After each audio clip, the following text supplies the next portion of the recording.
Now, guys, most of you know that I am the greatest YouTuber that has ever existed on this platform. And if you say that I'm not, you're part of a massive conspiracy theory, and you're most likely being paid by Smash JT to say negative stuff about my videos and also post negative comments under my videos. The fact of the matter is, if I said that, if I genuinely said that, most of you would be looking at me going, bro, you may need to take a break, go touch some grass, take a little holiday.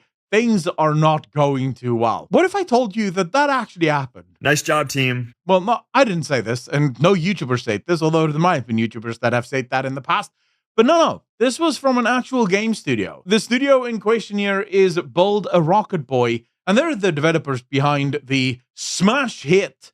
They're the developers behind the train wreck that is known as MindsEye. For a little bit of a fresher year for anyone that didn't know, when MindsEye was first revealed to the world, myself and others looked at the cinematic and said, yeah, you guys need a little bit of time to cook. It's not quite there. It's interesting. It definitely looks like it could have potential, but it's not quite there yet. To which the co-CEO, Mark Gerard, responded by saying this is all part of a concerted effort by some to trash the game on the studio. And he suggested that people are actually being paid by unnamed sources, right? So kind of suggested that it might be Rockstar, but didn't say the name. And then said it was a bunch of spam bots and negative comments. Now, this in and of itself, when I covered this article, was kind of bonkers. The fact that you would even say that, like, even if it is true, you have no actual evidence of it. The much better approach would be to say, well, could they have a point? Is there maybe something here that we could learn? But no, it's much easier to just go criticism. What criticism? I don't know what you're talking about. Of course, MindsEye launches, and turns out that Rockstar also paid people to stream terrible footage of the game. Like all of these bugs and the game just not operating as advertised.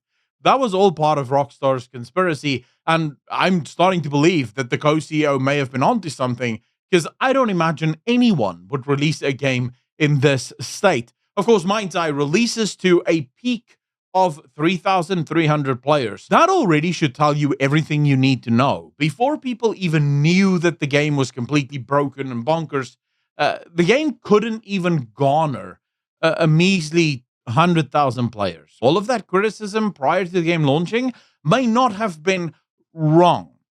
The game, of course, very quickly becomes one of the most negatively reviewed games on Steam, currently sitting at mostly negative. This game has been hammered. The bad part of this, of course, is that the game is $60. It's a full-priced video game, although these days it's actually discounted by about $10 because people pretend like $70 is the new normal, but it's a full-priced game. Of course, they very quickly started rolling out patches to try and fix a lot of the problems.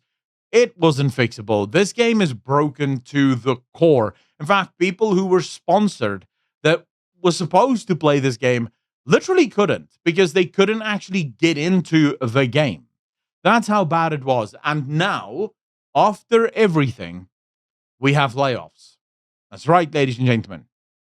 The co-CEO, as well as the actual CEO, as well as all of the developers over at Build a Rocket Boy, will now have to face the consequences that all of that criticism that was lobbied before the game launched, if they only paid attention to it, maybe they wouldn't have ended in this position. The story is broken by IGN that says Build a Rocket Boy has told staff a redundancy process has begun amid the disastrous launch of MindsEye. The cut could affect over 100 employees, studio sources have told IGN. One person who asked to remain anonymous in order to protect their career told IGN there's no word yet on exactly how many staff are affected, but the standard 45-day consultation process starts today, June 23, which according to UK law is triggered when an employer proposes 100 or more redundancies within a 90-day period.